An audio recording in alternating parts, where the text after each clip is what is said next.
All right. Welcome in, everybody. Welcome back to Let's Talk Live here on the LTL Media Channel. I think I saw Jess jamming out there in the background to the song. I saw you, Jess. I saw you. I'm going to bring you in a minute here. It's crazy, you know, not having that Karen Reed fight song with all my my clips over it. You know, life is kind of changing here. We're a week out from one of the greatest verdicts that ever happened in the state of Massachusetts, in the world, literally in the world. You know, Karen Reed stood up for almost 4 years and fought back against corruption here in the state of Massachusetts. And it was fucking amazing. It was absolutely amazing. And I want to catch up with Jess. It's been a week. I want to see what life has been like for her. And we're going to, you know, touch on some key points that came out through the week, but super relaxed show tonight. I can't wait to catch up with Jess. And I guess this is our Monday night rundown with Jess. We won't be talking about what's going on in court, but again, we'll catch up on life. Let me bring Jess in here. It's been about a week. Jess, how are you? It's been a week. What do we got going on? How are we feeling? Are we still got smiles on our face? Like, what's going on in Fall River? I was jamming to your music, by the way. It was just hitting just the right way. I mean, am I feeling great? Yeah, obviously. By the way, ladies, I'm in my walk-in closet. It's the only space in my house that's quiet right now. I mean, I can't believe it's only been a week. It feels like a lot. Are you sure it's only been a week? I feel like it's been a lot longer. No, it's been a week. That's crazy. Yeah, it's surreal. It's cinematic. There's a lot of things that are, you know, it's anticlimactic, but in the best possible way. I think we're all still sifting through photos and videos and rewatching moments. And I know the days immediately following, I was glued to my phone. I was watching every angle that I hadn't seen. It's like the best play in football. You just want to watch it from all angles and over and over and over again. So, yeah. I mean, that's waned a little bit, you know, but I'm still, you know, addicted to the trial and everything that goes with it. My time has been focused on jurors, and, you know, I've got some group chats going with some jurors, which is very surreal. But I mean, listen, it's for something I'm sure you agree, you've championed for so long, down on the ground, put so much heart and effort into the cause. A win is a win, and you want to celebrate that. And that's where I'm at. This is a win. This is a celebration. It's justice for Karen. And there's just obviously a lot of other residual things going on. But I mean, this is a win. It's a celebratory time. And that's how I'm feeling. Yeah. How about you? Funny. I'm great. I mean, I haven't stopped smiling. You know, I haven't stopped smiling, and I've gotten, you know, lots of great messages and emails from people touching base. It's funny. Like, it's been like, I'm like, okay, I got to move on. There's other things I've already announced. I'm going to get back into the Idaho 4 case. I'm still going to continue to do local news as well. But, you know, the majority of, you know, the channel probably going forward is going to be, you know, just start banging away at this Idaho case. I mean, we're less than 60 days out from that case, and there's been a ton of new information. I need to catch back up. I've been out of the loop for 2 years, but it's a passion of mine. I want to see justice in that case as well. And from the polls that I've been taking, and, you know, the subscribers on my channel, that's initially where a lot of people came in for that case. And we grinded, you know, I grinded away for almost a year and a half until, you know, I heard about Karen Reed, and then jumped on and said, okay, what can I do here to support? But, you know, like, it's like, I had a great therapy session today. My therapist was like congratulating me because he watches like what I do. And he's like, dude, you've grown so much in the year that I've known you, and you've changed so much. And I told him, like, dude, like, if it wasn't for you, like, meeting you. So my therapist was a monk, and he went into monkhood for like 8 years and went off the grid. And he's just such a calming person. And like, I'm like, dude, you calm me down. Like, you just tell me, like, yeah, let shit roll off. You know, if like something gets you, just let it roll off. And I told him, like, for the first time in like a year, for a long time in my life, I actually just wake up and smile now. And the victory just helped. I mean, it's a fucking victory. That was a historic moment. When we were out there, Jess, that was history here in the state of Massachusetts. And it was pretty cool. Like, I came to the studio today, and a lot of people have been making a suggestion, because I've had a free Karen Reed sign in my window for like, well, since I've been in the studio, almost a year now. And I changed it today, and I put a D in front of the free. So now it says freed Karen Reed. And it just feels good to do that. You know, it feels good. And I've heard some people beeping when they were going by today. So it's pretty cool. It's not over. You know, like I know you're professionally ready to pivot and you feel that like anxiousness to get going. For me, it's more of a wave, you know, like there are still things I think that need to be talked about, things that need to be written about this case. I think the conversations with jurors are so fascinating and I love learning from them and just breaking that third wall. I'm so obsessed with that. Like I was never supposed to talk to you and now we're talking and it's just so, yeah, I mean, I'm not ready to get down off of the high of the win at all. I think it's very important that we stay on course for justice for John O'Keefe. And I know we're going to talk about it, but Juror 1, you know, asking for them to reopen this investigation is, you know, we all wanted Karen to win, right? But then it's like, okay, well, what's step 2? Step 2 is who killed him? And like, who's going to hold those people accountable? So the job is not done if you really actually care about transparency. And also too, the Sandra Birchmore case, although it's kind of stagnant and we obviously feel as if, you know, Farwell or whatever his name is talking to the feds and maybe working out a deal or whatever here, you know, the adjacency to these two deaths, you know, both in the same town, both with some of the same police officers. We all know, you know, I know there is a much bigger, a broader scope of corruption within the Massachusetts State Police, Canton Police Department, and you know that actually needs to be completely brought out to the light, and then it needs to be eradicated. And so for me, like, you know, if we do talk about like what my plans are, I mean, I'm always championing for people to get involved in politics. I mean, if you didn't have Michael Morrissey, who is an elected official, you would not have some of the corruption that's happening, whether he's, you know, complicit in it, whether he's a part of it, it doesn't matter. He's the district attorney. He's an elected official. And I'm hopeful that you know, I see that when there's a lot of things wrong in our lives, in our state and our communities, I don't complain. I look exactly to who are the lawmakers or elected officials that are doing that. And then it's like, it's time for you to fucking go.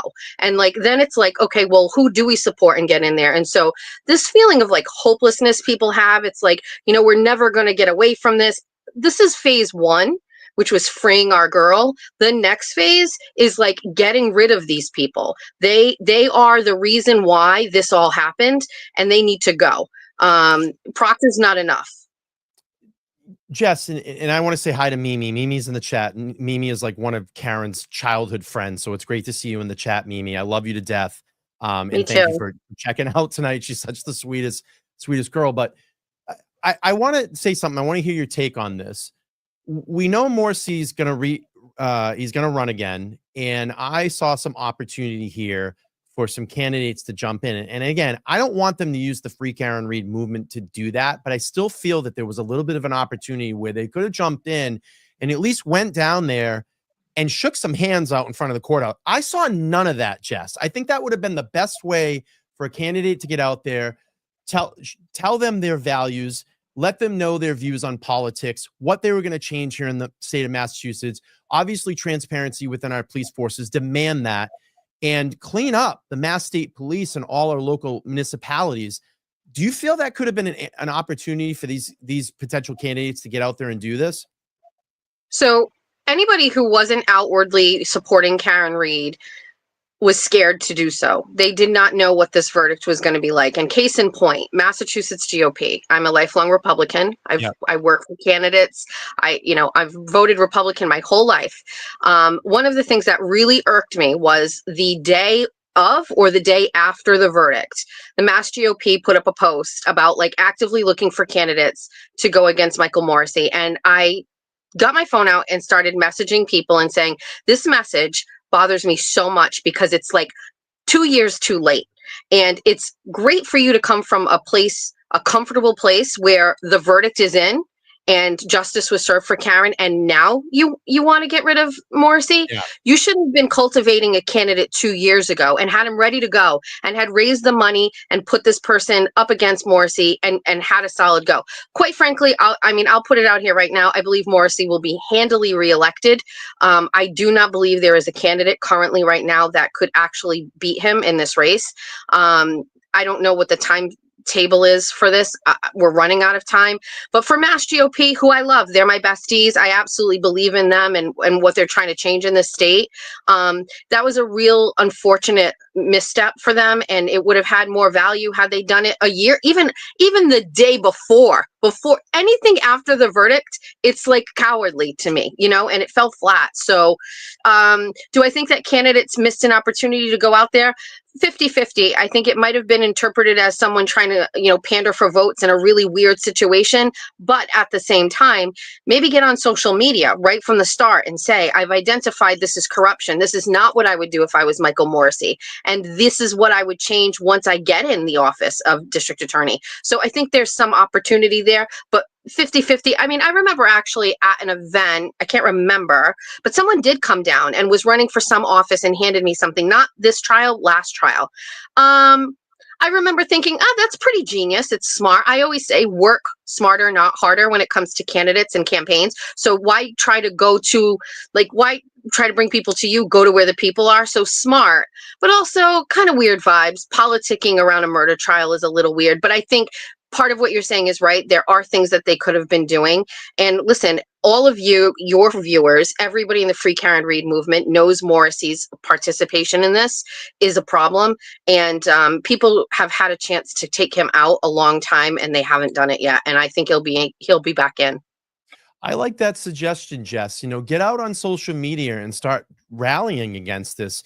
Prepare yourself as a candidate, and to your testament, what you just said, these are the things that I'm going to change. And I've recognized this as corruption, and this can no longer go on in the state of Massachusetts. And that would have put a political candidate in a huge position. Verdict if it was in favor of Karen, or verdict if it wasn't, because then you could have even just came out and said, this is the problem. This is what's wrong.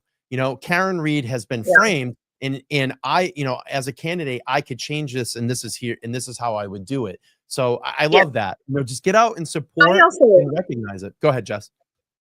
I also really think that anybody involved in the Karen Read movement is all about no bullshit, and they're not going to buy a politician jumping on this train late. Like the people that are invested in Karen Read and the Karen Read movement and the corruption behind it do not listen to mainstream media. As you know, we're their people, their go-tos. They do not listen to people in authority right now because they can't trust them. And so they're also going to be able to see through fake false messages of wannabe politicians who just want to get elected for a power purpose. And, I was just talking to some people today about, what do I think about my following of Free Karen Read supporters and how that'll work post-trial and in my situation with politics. And I said, it is really about, highlighting people who want to serve for the right reasons and aren't corrupt. They don't have the good old boy system. It's not about, helping their buddies. It's actually about making sure the right person is in the right job and transparency. And so it all goes hand in hand with elections and politics and stuff. And so, not my hope. I know that my followers will continue to follow my work, and they're going to say, this isn't a far reach from the Free Karen Read movement where I'm exposing, corruption, misuse of funding. I mean, we've talked about this, the money being spent on this trial, how much money Hank is making and the Commonwealth's expenses. I mean, aren't people fed up with that? So I think it all goes hand in hand. I hate to say it. And we never really made the Karen Read thing political, but post verdict, it has to be political. Yeah, no, I agree. And this is a question from or a comment from one of the viewers, people in the court. So what about Aiden? There's still an opportunity for people to put themselves out there for what's right. Have we all forgotten about that? No, because when I say Free Karen Read, or I say Karen Read, Aiden is a part of that. So I don't want people to lose sight. I encompass that all together. Yes, we have a victory for Karen. Yes, we still have a lot of work to do for Aiden, of course. But when I say that on my platform, Of course that encompasses him. You know how I feel towards Aiden. You know the things that I've done and spoke and worked to raise money for his defense fund and had all those streams to help him out. So no, I haven't forgot about him. And personally, when I say it here on this channel, anything with Free Karen Reed, of course that encompasses him. So I just want to do this, Jess. Go ahead, Jess. Are you gonna make a comment? No, I mean, I actually, it was hard for me to jockey for position with the Karen Reed coverage because number one, mainstream media pushed me out many times, the randomizer, but for me, this story, Karen Reed and following Karen Reed was really about my coverage of Aiden. I'm still perplexed how mainstream media refuses to cover this. I've attended, his trial during this past trial, and there was no mainstream media there. I mean, even on days when there wasn't anything going on with Karen Reed. And by the way, mainstream media could certainly send a second reporter across the street in Denham District Court. They're not hurting for cash. So, they don't want to touch it. It still makes people feel uncomfortable. I don't know when they're going to fucking get it. I mean, it's all right there for you. It's been all right there for me from the beginning. But I wouldn't be surprised if now we start seeing some people jump on this bandwagon too. He was right about Karen. So now we get some validation. We're going to get to that tonight. You're going to get to that. Go ahead. What were you going to say? Go ahead. No, we're I will be at the hearing for July 7th. I've covered all of Aiden's cases. I will not miss one. It's just as important as Karen's trial. Different set of circumstances, but still all about government overreach and corruption. Oh, we're already seeing it, and we're gonna get tonight. When I pull my presentation up here in a minute, we're gonna see now the support for all of a sudden. There's all this slide deck for us. Did you make a slide deck for us? I did. Great. I did. I'm ready to go. Let's do these first. Olaf, the Russian metalhead, says, Jess, is there a closet baby in there? Yes. 2 closet babies. That's a great comment. It's very difficult for me to answer messages and texts and all that. I don't know why this happens. Every time I have a show, everybody tries to message me. I'm like, I can't, I'm doing a show. So if you guys want to take a minute to answer your text, Brian, I can handle it from here. No, we're doing a show. So let's just pause on the messages. I will return them after the show. I'm just a girl in the world. No doubt. I like that. No doubt. I see what you're doing there. And I'm just doing my part to get to your goal. Thank you so much. Deborah, thank you for the $20. She says, Brian, love the color of your shirt. It works for you. Now on the show with Jess. She is great also. Thank you. I appreciate that. Papa Raja checking in. Idaho 4 reference here. I love that. $2. Thank you so much. And we have Lindsay in the chat. Hopefully not that Lindsay. I don't think it's that Lindsay, but $5. Karen Reed Freed, keep the peace. Justice for Officer John O'Keefe. And our work is not done. Guys, keep fighting. I promise I will keep fighting. My plan is 50% Idaho, 50% local. I have a lot of information. People keep asking me, Enrique. I released a statement. I got some shit the other day for this about, listen, I have sources that come forward to me and said, hey, grand jury convened. It's not that fucking hard. Jess, on Wednesday, when we were down there at the courthouse, as the verdict is being read, did you happen to walk out into the Deeds Building parking lot? Did you see the sign that was out there? Grand jury parking. If you spend a little time around courtrooms, you kind of know the activity of what's going on days. But listen, grand jury convened in Enrique Delgado Garcia's case. It is moving forward, and it's nothing that the mainstream media hasn't reported. I had to post the article from 3 weeks ago when Boston.com or whatever reported on this, but then I put as an independent journalist, creator, whatever you want to call me, I have some inside information I put out there and I get shit for it. You know what I mean? It's just from who? There were people coming out, the grand jury has to be secret. This is ridiculous you're putting out. And I'm like, 3 weeks ago, Boston.com was reporting on it. What is the difference if I had a source that came forward and said, hey, they're convening again today? You know what? You should be happy that the information's out there, that the people know that this case is moving forward. I'm telling you, it's in good hands, and trust the process. You should take my stance when it comes to haters. And when they go, I say, this is what your dad wanted, or your dad asked for this, or I just go hard at these people. I don't care. It's Brian, it's such a small, minuscule portion of your followers. Yeah, no. Give them shit and then block them. Yeah, there's so much shit we're gonna get into now. All right, let me pull up my slide deck here, and I'm excited for this. Take a few things here. So of course we got the Wednesday night rundown with Jess. We got shots fired between Alan Jackson and Hank Brennan. We're gonna talk about the jury foreman tonight, and also I want to play the Foreman video tonight.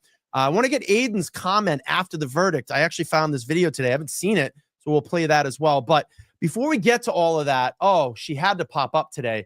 So Jennifer Coffindaffer decided that she wanted to take some shots at me today because her essentially career, or whatever you want to call it, is in the toilet now. So essentially she took a shot at me today and said, and I love that she gave me the shout out because it just expands my brand. And I know that I'm inside her head. But she took a shot today and said, prior to Let's Talk Live jumping on the free Karen Read bandwagon, we spoke about the Idaho 4 case. He had a fledgling channel and he asked me to come on. And I said, sure. The live we did is linked below. So Coffindaffer, thank you so much for dropping that link and drawing some attention over there, because I'll take the clicks and views. And she said, the Idaho 4 case will be covered by many, and that is great. I just hope the circus stays in Massachusetts for the sake of justice for Maddie, Kaylee, Ethan, and Xana. And then she has the link to that video. So I wrote her back, Jess. I said, it's true. Coffindaffer did appear on my channel during the coverage of the Idaho 4 case. I never hid that. And I've always been transparent with my audience about that. When it comes to the Karen Read case, we were on completely opposite sides. Given her extensive law enforcement background and the time that she spent in the FBI, I hope that she would have used those skills and objectively follow the evidence, as many other former law enforcement professionals have done. Instead, she allowed emotion to cloud her judgment and align herself with individuals and creators who caused chaos throughout both trials. What's also puzzling is that she has me blocked on X, but she used her appearance on my show in her tweet to promote her potential return to the Idaho 4 conversation. Jess, any comment on this? I guess over the past week, Court TV highlighted my interview with juror number 11, and there were clips being sent, and Jennifer was on a panel that actually had to discuss my article and my questions, and I mean, I love it. I mean, I love that for me. I love that for her. Listen, there had to be bad characters in this case, right? There had to be, because there were people cultivating that narrative. You had, Kate Peter, you had Lindsay Gattani, you had all of these other bad characters. So for me to say, okay, we've got a couple bad characters like Jennifer and John DePietro, they filled a role. And that's it. I mean, if I were John DePietro, if I were Jen or John DePietro, I mean, would you not feel used? Would you not feel like, hey, they needed you to be the villain in this? I mean, have some self-respect as far as I'm concerned. Like, I almost would rather you, just be like, hey, this is my take on it, and still have that belief that Karen did it, but not get like whored out by these media stations as like the villain in this whole thing. I mean, I guess they need it. I don't really know. Listen, John DePietro is like just a clown. He has been for a long time. He used to be a credible guy. I'm not really sure what happened. I think mainstream media kind of like shielded us from like the true John DePietro personality. And now that he's rogue and independent, we see him for what he is. But like, I love that for you, that she has to do that. Now she wants to pivot over to that. I mean, she has no shame. This is her identity. I don't really know. I mean, it's sad, unfortunately. She has great hair. For Christ's sakes, Jennifer Coffindaffer, and I know you're watching because you watch me, and obviously you put that out there today because you do watch me, and you're using me now because if you look at it, she goes, oh, he had a fledgling channel. Yeah, I did pretty fucking good for myself because you know why? I stuck by Karen Read. I cultivated an awesome following of people that believed and followed the evidence. Unlike yourself, that has supposedly all this background and training and evidence collection and interviewing and whatever it may be, all these FBI and law enforcement skills, and you chose to go hang out on fucking Yellow Cottage Tales with Plevin. That's what you wanted to do. So I hope your fucking your Twitter fucking whatever it is profile burns. I hope you get laughed at for the rest of your career in media because you're a fucking joke. Like literally, she's a fucking joke. Let's back up. She does not have a career in media, Brian. Whatever it is. She has no career. She has nothing in media. She is no. We're good. Thank you. And as a young and fledgling channel, the reason that I reached out is because I followed her coverage in the Idaho. And this is the funny thing is we align in that case. We align in that case. And I thought like, hey, this could be my first big land to get a big guest on the channel. Is there anybody that doesn't align in that case? Like, are there people that think he did not do it? Oh, there's a lot of fucking people that are gonna battle me, and I can't wait because they're gonna battle me. So it's gonna be fun. It's gonna be fun for the battle. But anyway, let's move on from Cop and Doucher. I know she's watching me. Hi, Jen. How are you? You need to do better. You need to do better. But anyway, Hi, all right, let's do this. Aiden talks about the verdict. Let me pull up the video here. It's good to hear his opinion on it, and we'll play through this here. All right, so you've been very involved in this trial. To see the verdict today, what reaction? It was emotional, man. It was just, it's something I've been dreaming about for a long time, and to actually live it, it hasn't set in yet what happened. It's just, I've been mentally preparing for this day for a long time, both the worst and the best. And I'm so happy that it was the best. And how would you characterize what you've done for this trial? I'd like to think I've shined a spotlight on it, you know, with my journalism and my activism with this. I've exposed several lies that the district attorney has, you know, put out there. And like, for instance, speaking with Lucky Loughran, who is a major witness for the defense in this case, I interviewed him before the state police did. I found him. I found the plow driver who didn't see a body at 2:30 when he went by, who saw a Ford Edge. I found him when the state police couldn't. And 2 days later, they responded to my article by interviewing him themselves because they had no choice. So I like to think that, you know, I put a spotlight on it. I made it sure that I made it so that they couldn't hide what they were doing. Now, in a lot of cases, a lot of high profile cases, we haven't seen the social media outreach that we saw in this case. Do you feel that you're responsible in some way for the verdict today? I think I had a little to do with the social media aspect of it. I don't know about the verdict because these are who made this decision, but I'd like to think that some of the evidence that was presented to them in court was a result of my journalism and my influence and my activism online. And so in that regard, and just spreading the word about it, man. Like I've been doing standouts. We put up billboards all over Norfolk County for Free Karen Reed. I made a video called Framed that's gotten over 1 million views. So it was almost impossible to live in Norfolk County and not know about this case. I spread awareness about it. They wanted this to be in the darkness. They did not want anyone to know what was going on in here. And I made that impossible for them. Anything else you want to mention? I guess seeing the verdict out, were you outside? I was inside. I was in the courtroom. In there. What was it like inside the courtroom? The most emotional experience I've ever been a part of. It was like an emotional roller coaster. Just seeing Karen Reed and their team in there, how nervous they were. Alan Jackson pacing around like I've never seen him before. Like unknown, not knowing what was about to happen. It was crazy. And to finally hear not guilty, you know, was just, you realize, oh my God, it's over. Karen Reed is free. It's finally over. Well, now there's the question though, who killed John O'Keefe? I know who killed John O'Keefe. The people inside Brian Albert's house did. I don't know who exactly delivered the fatal blow, but Brian Albert was in there. Colin Albert was in there. Brian Higgins was in there, and the dog was in there. And quite frankly, every single person inside that house who has remained silent is just as guilty as the people who delivered the fatal blows to John. They did it. Anything else worth mentioning? Nope. I think we're good. I love it. I love it. I love it. I love it. I love it. I mean, it's just typical Aiden. And it's just such like that guy deserves every good piece of fortune that comes his way. I mean, that guy put his balls on the line.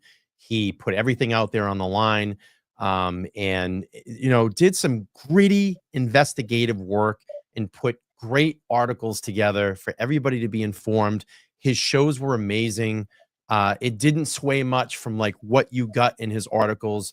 That's who he is, you know, and that's who he is. And I admire the shit out of that guy. And I hope he goes on to have an illustrious career in journalism. You know, he's one of the top. I mean, he is the top guy, independent journalist here in Massachusetts. And, you know, he should be smiling and be proud of what he did. And I'm excited to see what the next thing that he tackles here.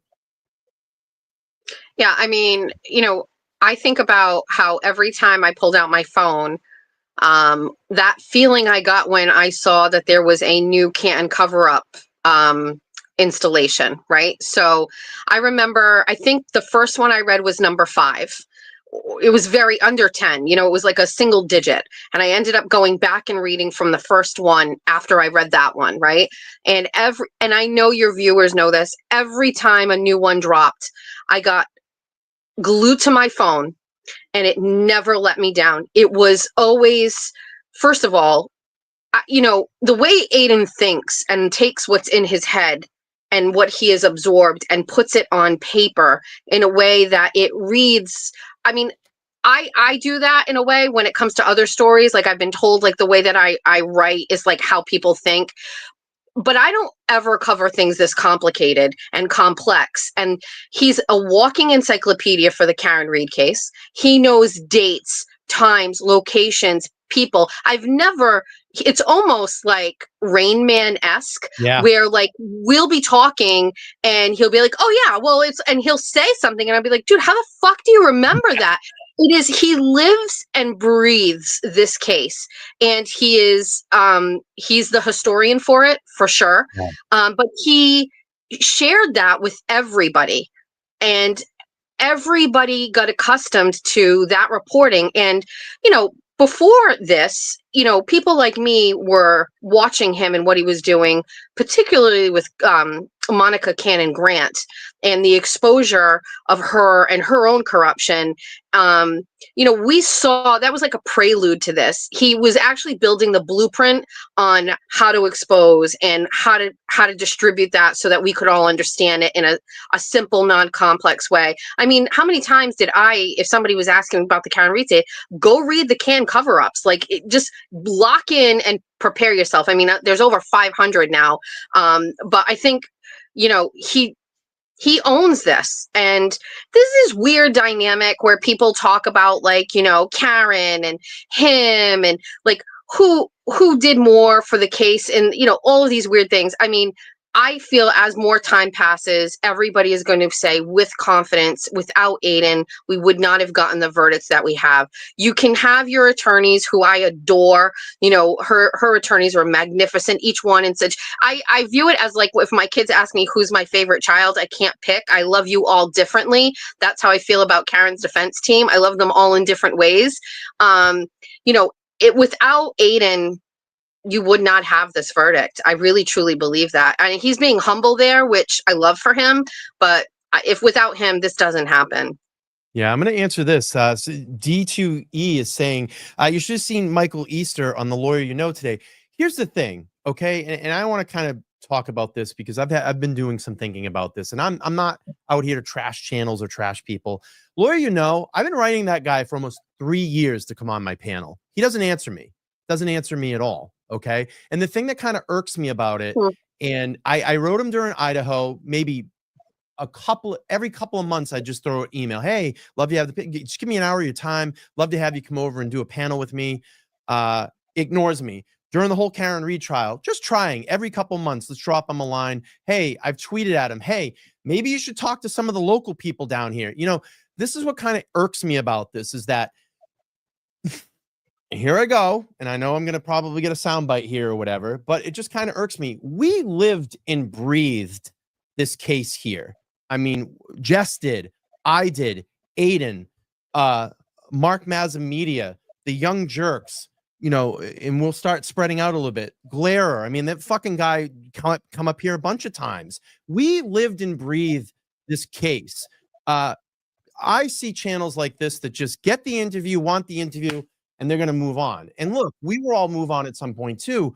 But I can tell you, as a bigger channel, if I had 1 million subscribers on my channel and I saw a product out here that might align with what I'm doing, or if just a few locals I want to talk to, I probably would bring them on my channel and go, what's it been like on the ground down there? Can you tell me? Because I'd love to hear. I mean, we're the eyes. We were fucking outside that courtroom for 2 years. I think that would have been a fantastic interview to grab him. Or how about have Aiden on your channel and talk about the case? Just like Jess said, he's a walking encyclopedia. So, I mean, listen, it's great. Witnesses that would and could have been, and FBI agents that have all their angles and things they want to talk about. But, look, we're the local people. We lived and breathed this case. It's the same thing with all the people that 90% of the people that don our chats, they lived and breathed it as well too. So I don't know. I don't want to say that I'm salty, but I'm just saying, like, hey, we're here and we were here, and it's like no one wants to hear from us. No one wants anything to do with us. So that's my comment on that. Brian, I'm a fan and I love you, but I'm going to tell you, you let these people get under your you let them get under your skin in a way. Like I said this earlier, we were talking before we started. It's like, if you sucked and you didn't have a great product and your studio didn't look like $1 million, and you didn't have, the structure that you have, maybe that should affect you. I mean, I'm going to say you need to come to like the Jess Machado class of confidence 101, because I just don't give a fuck what people say about me at all. And, no disrespect to like the lawyer, or anybody else. Right. But I'm going to tell you something. I never watched anybody else's shows. I didn't watch Mike Crawford's show. I didn't watch the Glera show. It's not that I don't think they're awesome. And I have been on that show. Listen, I didn't watch any of your fucking shows. Do you know why? Because I'm too busy focusing on me. So what I'm saying is, like, I appreciate the community here. There's no guarantee that everybody is going to have your same sentiment and your same heart. And I don't know, maybe it's because I've been burned so many times. I got fired in January. Like, I am like dead inside. I don't like let shit bother me at all. I'm hardened. I focus on myself, my product. I actually care. All I care about, Brian, and I know you care about this too, is my fans and my supporters. I listen to them. I listen to not fake profiles, but like my real supporters who have followed me. If they give me feedback or suggestions, I listen to that. I don't even listen to my family the same way I listen to my followers, like, because they're not in it the way that my besties are, so like, I want for you to not give a fuck about these people. We can't gatekeep this trial. It belongs to the nation. It belongs to everybody. And are there bad characters that are going to want to, make a quick view or a quick buck off of it? For sure. But that's not you, and I think everybody knows it. I know I'm getting killed in the chat right now because I took a shot, but like, look, why? Wait, I can't see the chat. What's the chat saying? Well, someone said, let's see. Someone just said, I don't know, the chat's going too fast, but it was like, people like lawyers and people are going to go to the lawyers, and that's great. I mean, I think that's fantastic. If they have a skill to bring to something and talk about, I watch Andrea Burkhart. I love her.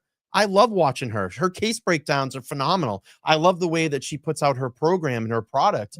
On days that I couldn't get, watch the trial just straight up, I put an earbud in at work and just listen to her commentary and make mental notes and start, making notes. I think it's great, but it's like, I don't know. I get it. Maybe there was a little bit of gatekeeping, like just living and breathing and working hard and putting the time in. I don't know. Maybe I'm being a little bitch. I don't know. But, it's just like, you are. I think, you feel protective of this space and, what you've done and how much time you've put in. I'm going to call this out. I think Joe Rogan should have Aiden on. Get Aiden on there. They'll fucking tell you about everything. That's a fascinating story. They can talk for 3 hours. They do 3-hour shows. I'm gonna share something that I probably shouldn't share, right? So 2 years ago, I worked for Howie Carr, and I was a fill-in host for him. And then Grace Curley, who does her show beforehand, I filled in for her. And the Carrs asked me to cover for Grace during her maternity leave, and I was absolutely over the moon. It was, first of all, like a complete game changer for me that I was going to have this opportunity financially. It was just going to be really great for me. I celebrated with my family the day I got it, and I was great. And literally a week before I was supposed to start, they fired me. And it wasn't because of me or anything. I was a witness in a lawsuit. They were worried about, what could happen if that went to trial. I'll talk about that one day, some other time. And I'm not saying I was bitter about it, but for the longest time, I kept thinking, what do I got to do to prove to go back there? Right? Like, what do I What do I have to do to show them that they made a mistake? And not in a bad way. I just so desperately wanted to be back there. And over time, I started to learn that I would actually have my own thing. And being a part of that was different than what I wanted. And I had to start having more confidence in myself and saying, first of all, there's a reason for everything. Second of all, I have to have confidence in me and who I am and this ability to chat and to write. And over time, I just was like, I don't look at it the same way anymore. No bad feelings towards them. Aiden's on their show all the time and stuff. But like, I don't know. I mean, in less than 2,000 followers, I'm going to have more followers than Grace Curley. Something that 2 years ago, I had 800 followers. So I'm not perfect and I make mistakes, but I will tell you when it comes to like this blind confidence, which is probably wrong, Brian, like I'm probably not as great as I think I am in my head, but like I literally just keep my head down and just fucking grind. And I don't care unless, my besties come to me and be like, this sucks or this doesn't work. And, so for you, it works. What you do works and it makes you happy. And there's always going to be these other residuals.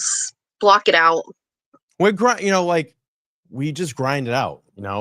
I fucking find it to be more rewarding. I would hate if things were just given to me. I like fucking grinding and sitting back and going, fuck, man, like that was a hard ride. And I don't want to work that hard. There's been some bullshit that has happened to me. Okay. Like I would have preferred not getting fired. I know looking back on it now, what a difference it made for me to go independent, but like, dude, that stung. Like I was not okay. And it was really not okay. And I still fucking hate my old boss. Like fuck him. And that interview I did today with the chief of police from Fall River was such a chess move because, he's done her dirty in the press, right? And she refused to speak to him anymore. She told him, you're not coming back here, whatever. And so when a friend of a friend called me and said, do you want to interview the chief of police? The first thing I thought of was abso-fucking-lutely, because I know my old boss is chomping to get in there and talk to her about these things. And so, there's always these full circle moments. I'm telling you, it takes time. I'm more patient today than I ever was, I don't know if that's because I'm getting older, but I mean, look at Aiden. I mean, the patience he had to have when you have that conviction that you're right and everything's going to work out. He still has these cases hanging over his head. And it's like, he's going to have patience and faith in the truth. I do, and in the right thing. And you and I both know, Brian, the bad people never fucking win. Maybe temporarily it feels like a win here and there, but in the long game, they just don't. Yeah, and Linda 1976 says, Jess, you are awesome and I love you and you are so genuine like Brian. Appreciate that. All right, let's move on and get off this because I know I'm going to hear about it now. You've already had 2 therapy sessions today, if I'm counting, Brian. You've had 2 now. I did. Let me share my screen. We'll go back to the presentation. So look at this is what I'm talking about. Praise Jess. Rachel Rollins now comes out and supports Turtle Boy and says, you as Rachel Rollins, U.S. attorney, when federal probe began, praises Turtle Boy when reporting after the Karen Reed verdict. And let me see if I can read this. She says, Turtle Boy blogger, Aiden Carney, the polarizing local media figure who shot to national prominence covering the Karen Reed murder case, has received a surprising endorsement from an unlikely ally. Quote, without Turtle Boy, does anyone know or care about the Karen Reed trial? Former U.S. Attorney and Suffolk District Attorney Rachel Rollins wrote on social media shortly after the Reed acquittal of murder and manslaughter charges last week.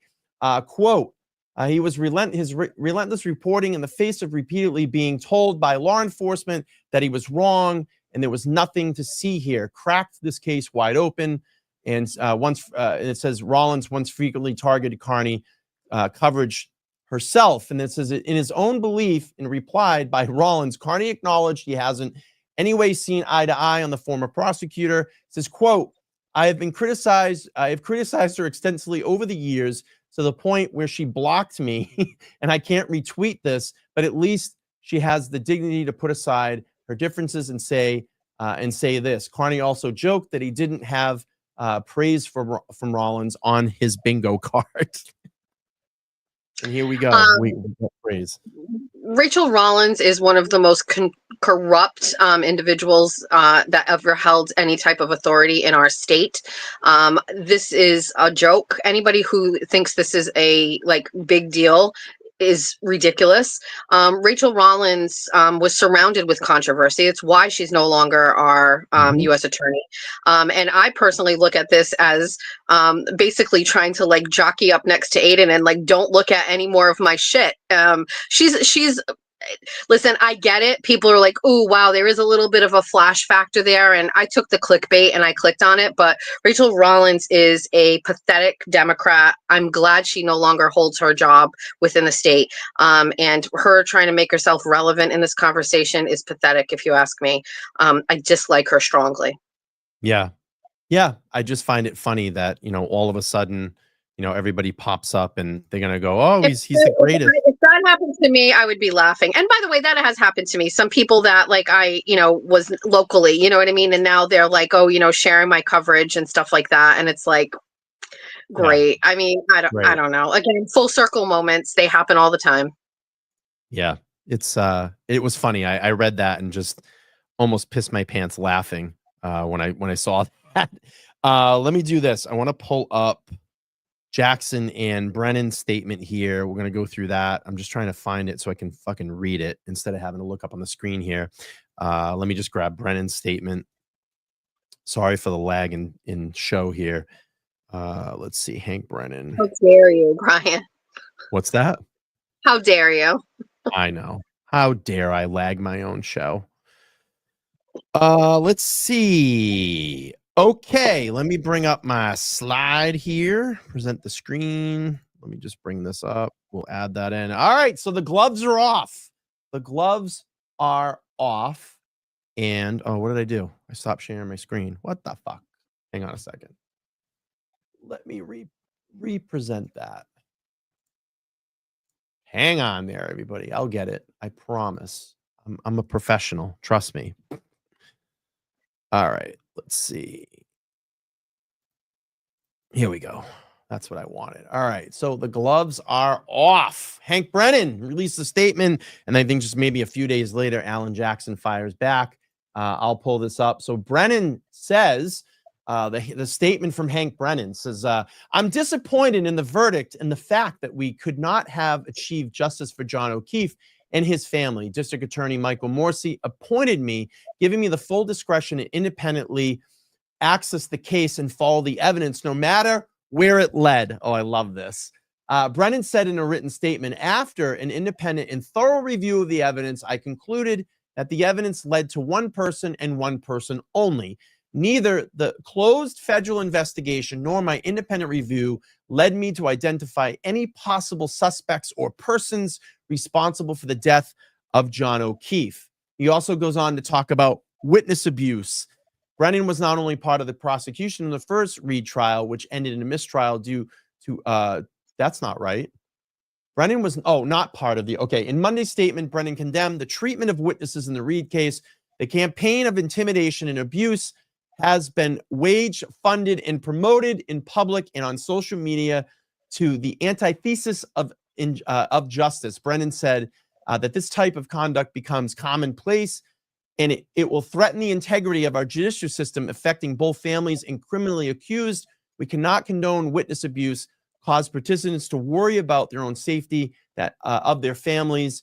It is my hope with the verdict that witnesses and their families will be left alone. The harassment of these innocent victims and family members is deplorable and should be never happen in this case in the Commonwealth. My heartfelt condolences to the Reed family, the O'Keefe's family, and faith that is overcoming the years to find peace and closure. I find this statement funny, especially to witnesses. And what have we heard from the other side, the blue people, what they've been doing to jurors?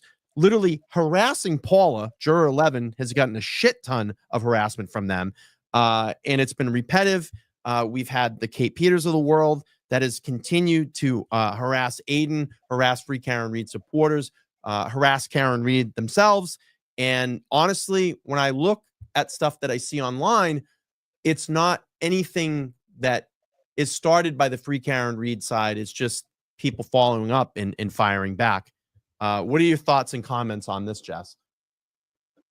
Well, I think one of the things that Hank did in that is kind of like make it sound as if every single solitary murder trial or every single solitary case that we're going to see is going to be corrupted by the behaviors of certain people in this trial. So let's just think about this for a second. We have the Brandon Walsh case, not Brandon Walsh, I'm thinking 90210. What? Brian Walsh. All my besties in my age group will know. So you have the Walsh case coming up. I sincerely doubt you're going to have a bunch of like free Brian Walsh people standing outside. That's not going to happen. You have the Clancy case, the woman that murdered her 3 children. You're not going to see that. This movement was born out of corruption and injustice. And for Hank to kind of like deflect and put this like blanket statement out that, we've got to really worry about the integrity of cases in the state. No, what you're worried about here is that this is going to be a historic case. You're adjacent to it, and you had no chance of success. And so you want to start blaming and definitely setting Aiden's case up for, something in the future where these people are being intimidated. My thing here is this. We have never seen anything before when it comes to these, a case like this, and we're not going to see anything after. I mean, maybe with Sandra Birchmore, but these cases are so similar in police corruption and overreach and covering and lying that it would warrant this amount of people to come out and ask for justice. But for him to kind of make it sound as if like we've got to worry about the integrity of investigations and cases in the future. And I always felt like Judge Cannoni kind of had that vibe too. Hey, maybe don't fuck up investigations. Maybe don't lie. And then you don't have to worry about throngs of people showing up to like point that out. You don't have to worry about the likes of Aiden Carney's not going to knock on your fucking door if you're doing the right thing. Like, it's just not happening. So that, whatever. And, I think it was Aiden that commented about this. This is about John O'Keefe's death. And he spoke about John O'Keefe for one sentence at the end. I'm a little bit of a conspiracy theorist with this. I think this whole thing was just a fucking sham to do this. He made this other case, this round 2, right, to really even draw us further away from the actual death of John, further time passing so that we actually can't go back and find out who did it. And so, I mean, listen, give me Lally over Brennan any day now, because Brennan is just, it's a sad, pathetic loss for him. It really is. And you got a guy like Lally who, we joked about, we laughed about. He still managed to convince some jurors that, Karen was guilty in some way. You know what I mean? So a joke's on Brennan, I guess. I don't know. I mean, it's just this statement. I'm just worried about this whole, it's like, I don't know, they make us feel like we're bad people. Like, we're not the ones killing people. We're not the ones covering up murders. We're not the ones that are like, deleting ring footage and throwing phones away. I mean, like, I don't get it. Like, they gaslight regular people like us into thinking like there's something wrong with us. Like, we're the bad people. When in actuality, they're the fucking menaces. And it's this weird vibe of like status and money and connections and all of that shit that like I think regular people are so fed up with. Like, they got away with it once here, but I don't think they're ever going to get away with it again. Not while people like Aiden and I are around, and you. I mean, it's just, they're not going to be able to get away with it again. Can you imagine how many fucking dirty cops out there are just be like, dude, this is bad for our game. You know what I mean? Like, we can't fuck around anymore, and like throwing out their cell phones now in advance. Like, I love our men and women in police situations. They are our backbone of our community. I need them. We depend on them. I in no way feel like this is representative of all of them, but unfortunately you get some really shitty cops out there, and let it be a lesson to them. Can't get away with that shit in Massachusetts anymore. No, it's right. Before we move on, I just want to put something to rest here. Let me just address this one. My bigger overall point is when someone's emailing you, it's nice just to have some respect and say, hey, you know what? It's just not my format. And I would have taken the lump. I'll put it this to you, viewer. I emailed Emily D. Baker, probably the biggest law tuber on fucking YouTube, knowing that she doesn't do shows at all. And guess what? She wrote me back and said, hey, I'm busy. I'm traveling. Kind of just said, probably not going to happen. but let's stay in contact. So it says a lot about her. That's why I watch her and I like her. Again, I just want to make a big fucking segment about this, but I just wanted to address it. So anyway, we'll move on. All right. So we had Hank Brennan's statement and Alan Jackson fires back. Let me just bring my slide back up here. And then Alan Jackson fired back with his own statement. It is long, but I'm going to try to read through some of it here. I probably won't read all of it because I'm sure you all have. So Alan Jackson, the jury has spoken, but Special Prosecutor Hank Brennan, in his egregious breach of prosecutorial ethics, has tried to publicly shame and discredit that very jury. For him to attempt to supplement his personal views for that the jury's desperate attempt to save face in the wake of an unanimous rejection of the prosecution's case. The rules of professional conduct are clear. Prosecutors should never support the legitimacy of justice system and promote public confidence in its operations. Openly attacking a juror's verdict because he disagrees with it undermines the centuries-old addict. Mr. Brennan claims that the investigation was thorough. If that were true, the Commonwealth would have uncovered what we, the defense, uncovered. Hidden exculpatory evidence, lies and perjury by the Commonwealth and his own witnesses, cops covering for other cops, a biased and corrupt lead investigator with personal ties to witness, and inculpatory and suspicious conduct of Merid witnesses. That is insane. I'm not going to read the whole thing. I know everybody's probably read through this. Love it. Love the firing back. Love the gloves are off. Fuck you, Hank Brennan. Love it. In just this classic AJ way. Yeah, I mean, I feel like that's the cherry on top. His statement was just kind of like closing, like, let me wrap this up one more time, right? Yeah. So, you know, there's only so much you can say in court. There's only so much you can say in your closing argument, which I thought was phenomenal. This is just more of a just like, you know, again, memorializing final thoughts on this case as he packs his fucking bag and goes back to California. Peace the fuck out, Hank Brennan. I've done my job. I won. And I'm going home. Bigger platform than ever, more eyes on him, more people probably banging on his office door to get him to defend them. And I mean, Hank's gonna go back to his regular life, you know. It's like almost like that statement, like fuck around and find out. Like, I hate using that because it's so overused, but like, you asked for it, you wanted this, you know, and you know what? We don't know Hank well enough. We don't know if to him the money in the bank account was worth it.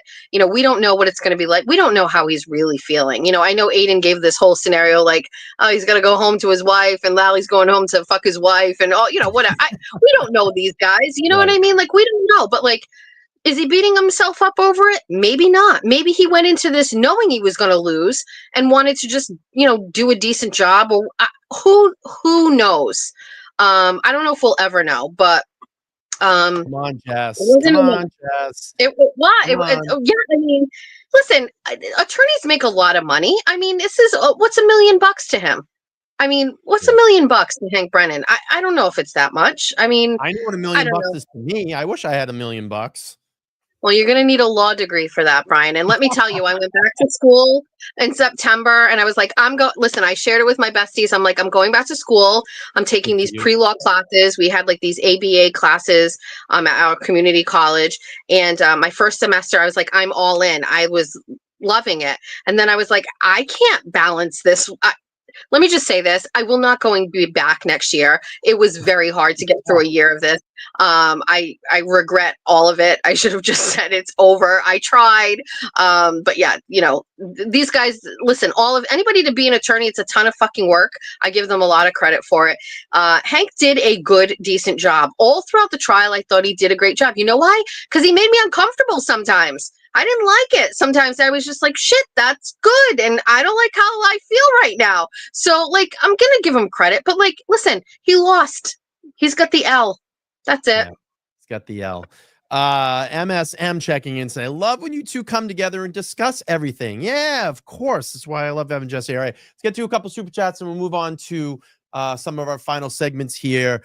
Pebbles Flintstone, thank you. Says LTL Mina, Brian, Jess, much love. Appreciate you. Uncle Fredo, $10 says, hi, Brian and Jess. Judah Perkins has called out Michael Morrissey. We should consider her for a Norfolk DA. Here's the thing that I have to say about that. I'm going to be fucking critical here. She came here, She sat in my studio months before the retrial, and I still think that she had an opportunity, like Jess and I just said in a previous segment, to come out there and start campaigning. I got a release statement after the day. It was emailed to me. That's not enough. You need to get out and platform yourself. You need to get out there and get a good social media manager that can handle your campaign and start getting out there and saying, I'm going to overrun Michael Morsi, and this is what I'm going to do to clean up Norfolk County. So I feel it was a big loss. It was a big loss in that. And maybe my speech right now motivates her a little bit to get out there and start fucking shaking hands with some people, knock on some doors. People are fed up right now. This case is still burning in everybody's brain. We're only a week out from the verdict. Believe me, you still have an opportunity. So you want to get out there, fucking campaign. I don't know. Maybe I'll run for fucking DA. I don't know. Anyway, Decline $5 says, we love you, Brian and Jess. Thank you for always the truth. Bless your hearts. I appreciate that. Nicole K, $5 says, it sucks that people are ghosting Aiden now, and he deserves an interview. 12-month member here says, you are also the top tier journalist in Mass. I don't join too many memberships, and I'm here at the year. Your care and dedication were unmatched. I appreciate that. Thank you so much. It says does Karen still have the carpet? I don't know. That is a curious question. I appreciate that. New member from Fabby, thank you so much. I appreciate that. New membership. Thank you. And here we go. Fabby says, Brian and Jess, thoughts on none of the Karen Reed lawyers going on Aiden's channel? Anything we can do to help him? He wasn't anyone's top number one stop. Maddening. Jess, your thoughts on that one? So I anticipated this actually a little bit. Me too. Not from necessarily the attorneys, right? But it's par for the course with Aiden. And I actually sent him a message about this, and I just said, try to not let this get to you. Try to have confidence again in yourself, your brand, what you do. I get it. I don't know. I also feel like a little bit like, so I got my interview with juror number 11. I hustled very hard for that. I wish there was a camera following me around on that day when I was, texting and, doing all this stuff, and that real pressure I put on myself to hurry up and get it out. And I wanted to be the first one. And I had connected with this juror and was already speaking to them as the TMZ story broke. And, I felt like I needed it, right? I need to do this. Once I got that interview with her and it was exactly what I wanted it to be, and I put it out, I was out of the rat race. It is sharks in the water out there, hyper competitive. I have people calling me and asking me for names of jurors so they can, connect with them. And it was almost like I did my piece and it's like, okay, goodbye. Everybody else go do what you want to do. Go act crazy, go, grovel for these people. And I was happy to be out of it. You know what I mean? I don't know his thought process on it. I know Aiden is a sensitive guy with a good heart, and knowing him the way that I do, maybe it does miff him a little bit. But I also know that he will pivot from that. I think the most important thing to Aiden is his supporters. And as long as he has that base of people that support him, everything else he'll be okay. So yeah, I mean, again, there's a lot of weird stuff going on there right now. Like, you're saying about these attorneys going on the attorney circuit. I guess I've seen that, you know what I mean? And I really just have that mentality where I just don't give a fuck what people do. I don't want it to come off like I don't care about people. And I don't love, Mike Crawford had me on his show. I like Mike a lot. Glare has always been putting comments and saying great things about me. Nan has been very supportive of me. I love all of them, but I don't want to mess with their stuff. Like, I do my own thing. I respect everybody does their own thing. We can collab if you ask me to. And I'm okay with that, but I have blinders on, and I don't know if Aiden does too.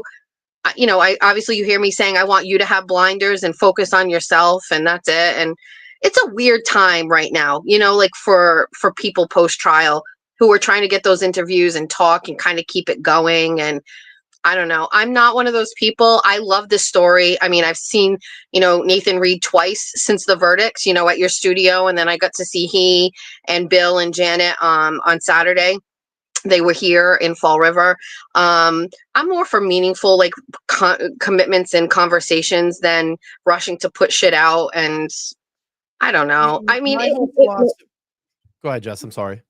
I was going to say, like, just knowing Aiden, maybe it does sting, but maybe it doesn't. I don't know. I mean, listen, he's going to shine post this with his, whatever he's got going, whether it's a documentary or whatever. And he has his own moment, and he's also fiercely in control of his own image and his brand. So he'll get it no matter what, I think.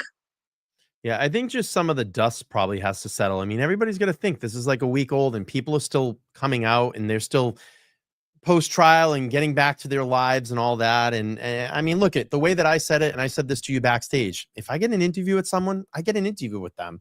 I mean, if I seek them out and I say, hey, you want to come on the show? And if I get them, I do. If I don't, I don't. That's what it is. They make the choice, they make the choice. So I don't know. I don't really have a thought, I guess. It just, I hope, I think his time in space will come. But we'll just have to keep watching, I guess. He's very good at cultivating relationships and interviews. So I think it will come his way. I think, well, what I loved is, like, I did a written interview with juror number 11, and then he did the video with juror 11, the video interview. I like that. Our fans are also similar, so they get both versions of that. I think, the real validation for Aiden, there's another prong to that, and that's successfully navigating through his own cases and not guilties. Or, I don't think the case is going to get thrown out, obviously, now, but I think that's past. But he needs to win these cases for that final validation. He doesn't need a record. He doesn't have one. Probably the biggest misconception out there is people think because he's been to court so many times, the guy's got doesn't got a record. When I asked him about, like, the case last week, right, or 2 weeks ago, and I asked him, what was the worst thing that could have happened if they had found him guilty for violating that restraining order? With no record, probation, I don't really know. He was more concerned with it being on his record. He was like, I don't have a fucking record. I don't want a record, and he's protective of that. And so I think for him, his validation will come 100% full circle when he is, found not guilty of these witness intimidation charges. I'm just going to address something here, and I'm sorry. I apologize to you, Jess. Listen, I've been seeing this kind of an ongoing trend in my chat lately. I have a guest on with me tonight, and I want to give full respect to this guest that's lending their time to come here on the channel. I get it. There's other lives going on right now, and personally, I don't give a fuck who's live right now because you know what? I'm doing a show. Okay, it's not any disrespect to that person. Doesn't mean that I don't like them, but I have a guest here, so let's show respect to the guest. If you need to leave and go watch another channel, please do. But I'm giving Jess my time. Jess is giving me her time. And I really want to curb this in my chat because I've been seeing it a lot lately. People flood in. They want to hang out for 20 minutes. And then maybe another show starts and they get to announce it that, hey, this person's on this show right now. And they're trying to draw people away from that. So stop doing that here. Okay. So I don't know. It's very annoying. It's distracting. And again, let's show Jess Machado some respect. She's here tonight on my channel and hanging out. And again, if you want to take off and leave, please do. You don't have to announce it. Just go. It's not a problem. So anyway, let's move on here. Next presentation here, and we'll get to wrap this up. So we got the jury foreman that stepped forward and came out and said, Karen Reed is innocent. Jury foreman speaks out after verdict. She said, I looked at her from day one as an innocent woman that needed to be proven guilty. And I don't think that any of this was shown in this process, the foreman said. Jury foreman voted to acquit Karen Reed of murder, now says the FBI should reopen the investigation. Quote, now that the FBI knows Karen Reed is not a suspect, something happened and multiple jurors feel that way, the foreman told the Herald. The foreman said that he's calling on a federal investigation to step in because, quote, no one local should be involved in this investigation given the victim ties to local police. And then it goes on to say it was a lazy police work, the foreman said about the initial investigation, adding that we should start some type of investigation of what went on in that house. And I'm going to play his interview here that he did on one of the morning shows. But I love this because it showed to me that the people that were collective part of that jury followed the evidence. They didn't get clouded by, maybe, believe me, let's fucking face it, Jess. These people heard about what was going on inside this case. There's no way that you didn't walk anywhere in and around the state of Massachusetts and didn't hear about Karen Reed. And I love the fact that they came in, they sat, they looked at all the evidence, and we've heard this now from 3 different jurors, that they looked at the evidence and sold the evidence, and the evidence told them that Karen Reed didn't hit John O'Keefe and John O'Keefe didn't hit Karen Reed. And we even heard Paula come out and say something happened inside that house. I love it because they know something happened inside that house. What do you think, Jess? Yeah. Well, as each juror comes forward, I love to see how they worked through this and then compare it to my observations. If you remember, juror number 1 very rarely took any notes. And I was very nervous about that because juror number 1 in the last trial also didn't take a lot of notes, also was the foreman, but then ultimately was a guilty verdict. So it just goes to show we can, say what we think the jurors are thinking. We can, I guess, characterize them however we want. We can guess, we can bet, we can play games with ourselves that they're going to, I think they're going to vote this way based on this, this, and this. It just goes to show it's completely, exclusive to that person. So I love hearing his take on this. He always seemed to be a very thoughtful person, wasn't distracted with writing notes, was always paying attention, but didn't react. And I like that. I also love the jurors that do react. I've been talking to juror number 3 from the first trial a lot. And, she was one of the most, outwardly expressive people on that jury. I love that. I also love Paula. She was one of my favorite jurors on this case too. Also showed her hand a lot of times. So I love that he's coming out and saying this. He makes some great points, as an African-American male, hearing him say, if there was a dead body on my lawn, you bet your ass the police would knock on my door. That's a poignant statement, and it's very real that, it reminds us all that these circumstances were absolutely insane. And how could they have not done this?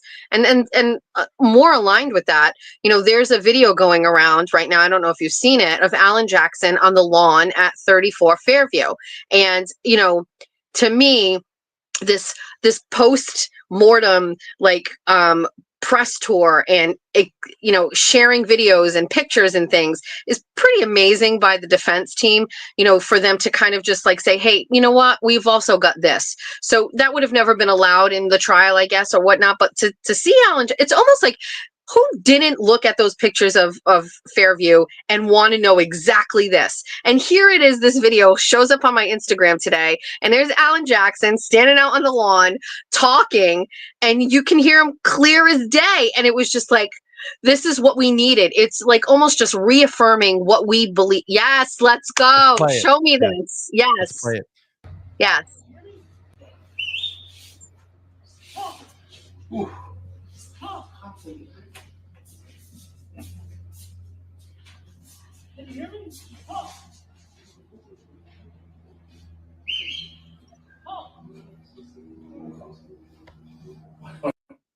Well, you just crazy, proved the theory.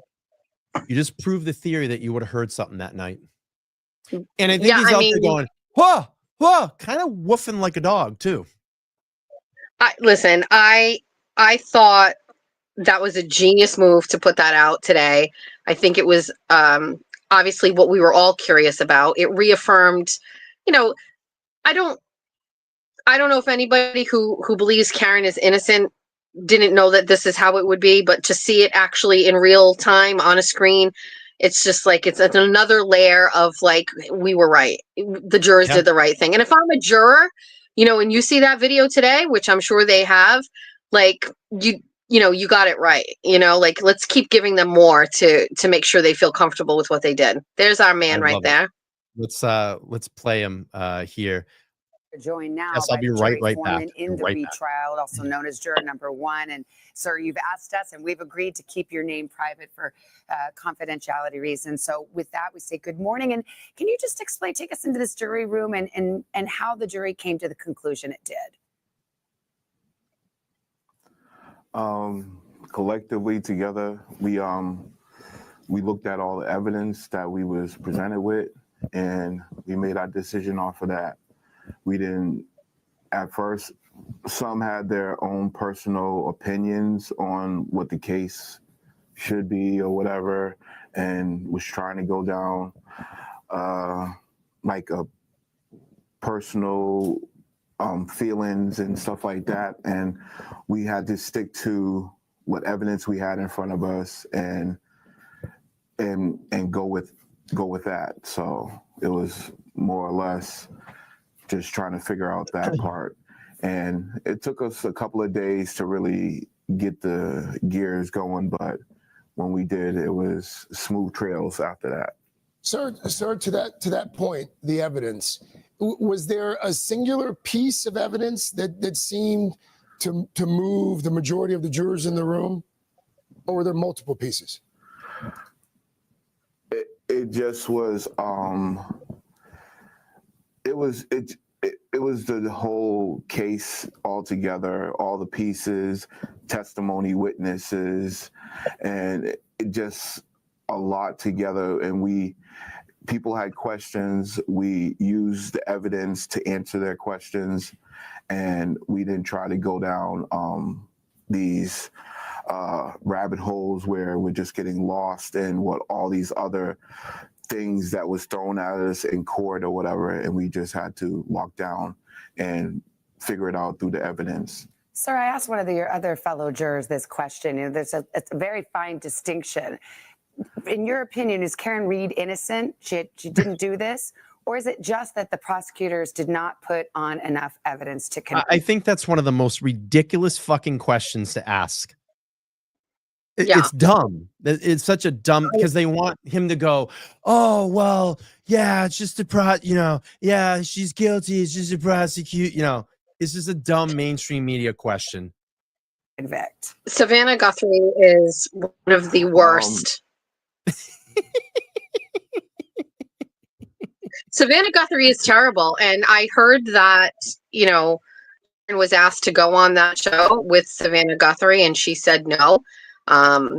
I would 100% agree with that. I think she would give her that aha moment or try to get you there, and she's not trustworthy. And, mainstream media, when they don't report facts, truth, and, the real story, they have to kind of like form it themselves. And that's what she does. And she's very good at it. You couldn't pay me to be on a show with Savannah Guthrie. Can't trust her. I'm going to go back. She didn't do this? Or is it just that the prosecutors did not put on enough evidence to convict?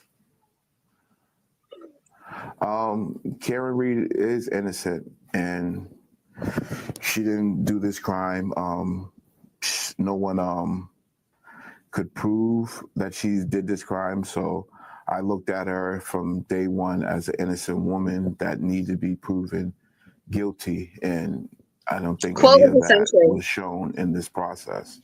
What's that, Jess? Quote of the century. Yeah. I started this process, feeling that she was an innocent woman that needed to be proven guilty. Quote of the century. So good.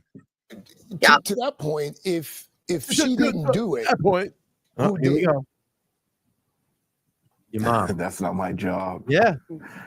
So, I mean, what more do you want us to fucking do, dude? Like, what more do you want us to fucking do? Like, that's not my job. Like, get a life. Like, I'm done. I'm doing my part. Like, that's it. His reaction is like, are you fucking serious? You're asking me this question? Like, did you watch the trial? Like, he's like, we fucking know who did it. Like, his reaction's like, we fucking know who did it. Like, you're not seeing who did it. Like, I love it.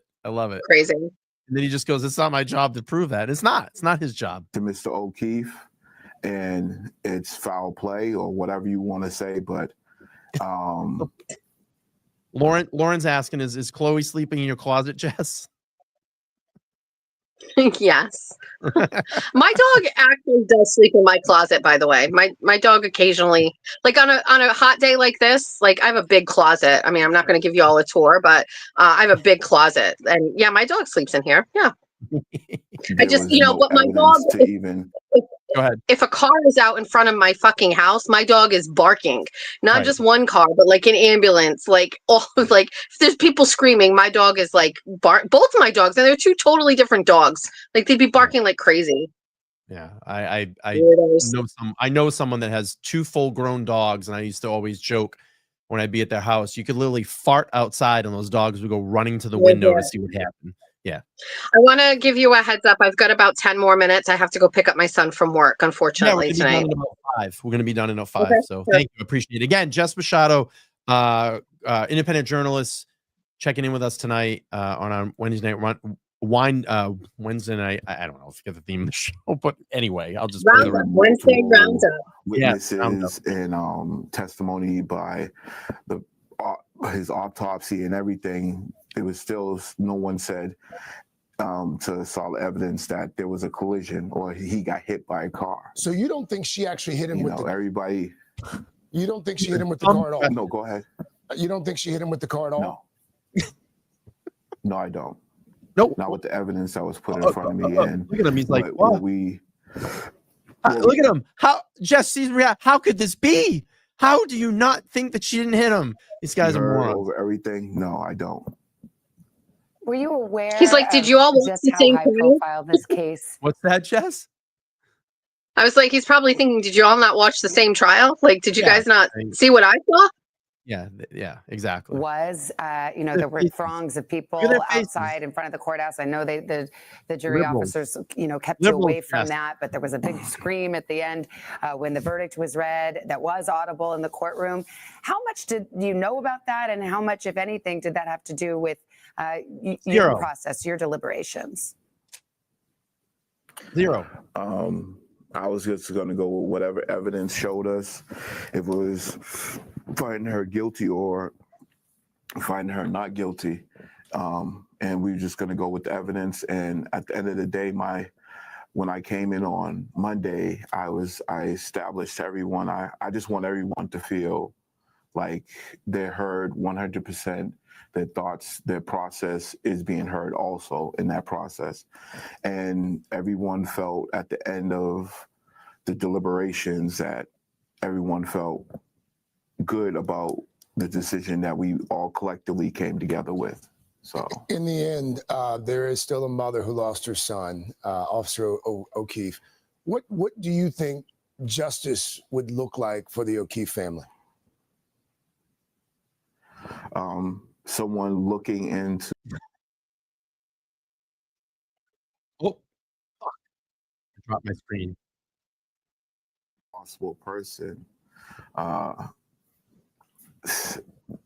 There's going to be the same complications of all this other stipulations of the evidence and everything else to go along with it. So it's just hard. And to put a mother through that and a father and a brother and the whole family through that again it's a lot. Even me being there for 8 weeks and 9 and just sitting and watching the videos and seeing the tape and everything, it's a lot to see your loved one go through that. So yes. Jess, final thoughts. I love that juror. I love all of the jurors that have spoken. We haven't seen some of them. We've heard them.